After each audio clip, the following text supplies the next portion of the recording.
આજે આપણે જોઈએ ભાગીદારી પેઢીમાં જે ભાગીદારોના હિસાબો છે એમાં મૂડી ખાતાની બે પદ્ધતિ છે. એક છે અસ્થિર હંગામી મૂડી ખાતાની પદ્ધતિ અને બીજી છે સ્થિર અથવા કાયમી મૂડી ખાતાની પદ્ધતિ. આજના વિડીયોમાં આપણે અસ્થિર હંગામી મૂડી ખાતાની પદ્ધતિ જોઈએ.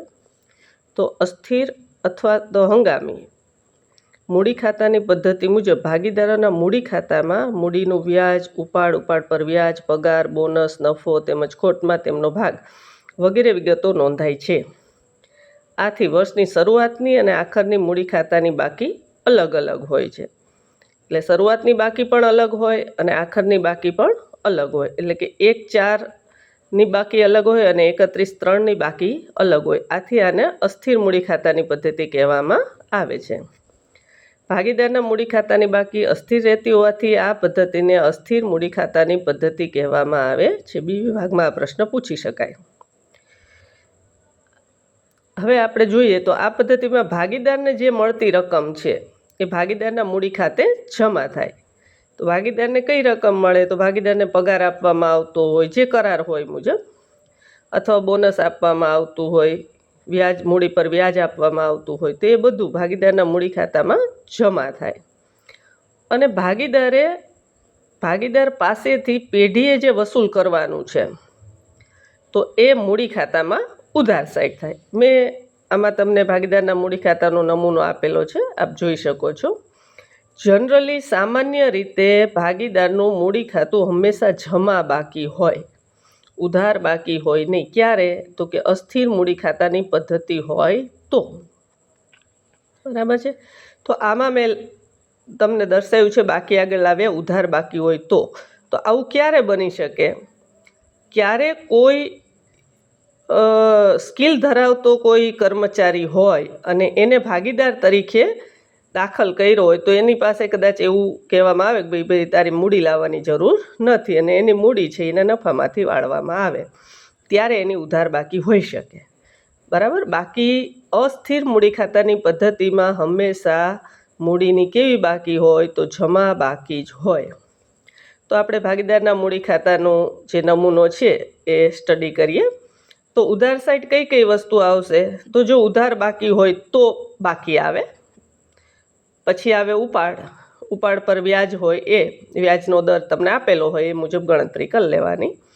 નફા નુકસાન ફાળવણી ખાતામાં જો ખોટ આવી હોય તો એ વહેંચણી પાત્ર ખોટ પણ અહીંયા આવશે. હવે માની લો કે કોઈ ભાગીદાર છે એને વધારાની મૂડી કાંઈ પરત કરી હોય, જે કાંઈ પુનર્ગઠન વખતે કે કંઈ પણ હોય, તો વધારાની મૂડી જો પરત કરી હોય તો એ પણ ઉધાર સાઈડ આવશે.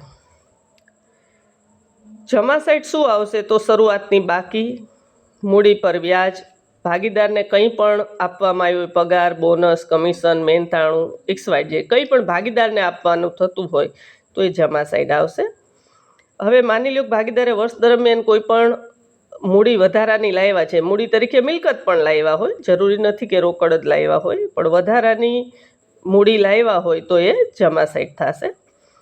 અને નફા નુકસાન ફાળવણી ખાતાનો નફો હોય તો એ પણ જમા સાઈડ આવશે.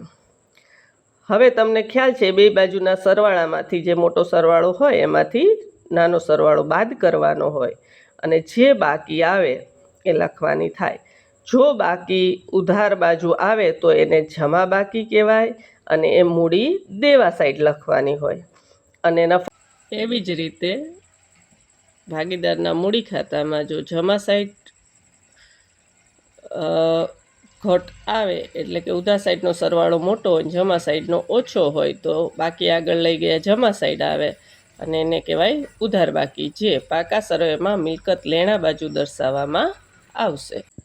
તો આજે આપણે આ અસ્થિર મૂડી ખાતાની પદ્ધતિ મુજબ ભાગીદારનું મૂડી ખાતું કઈ રીતે બનાવાય એ શીખ્યા. રોજ આપણે નાના નાના વિડીયો દ્વારા નાના નાના ટોપિક દ્વારા સરસ રીતે શીખશું. તમે નોટ્સ બનાવી લીધી હશે, આગળના વિડીયોઝ પણ જોયા હશે. તમને કંઈ ન સમજાતું હોય, કંઈ પણ પ્રશ્ન હોય તો કમેન્ટમાં લખજો. વિડીયોને લાઈક કરજો અને તમારા 12 કોમર્સના વિદ્યાર્થીઓ સાથે શેર કરજો. તમને બીજા કોઈ વિષયમાં પણ કંઈ પણ પ્રશ્ન હોય તો તમે પૂછી શકો છો. કાંઈ વિડીયોમાં કાંઈ ફેરફાર કરવા હોય તો પણ તમે કહી શકો છો. અસ્તુ અહીં સુધી રાખીએ.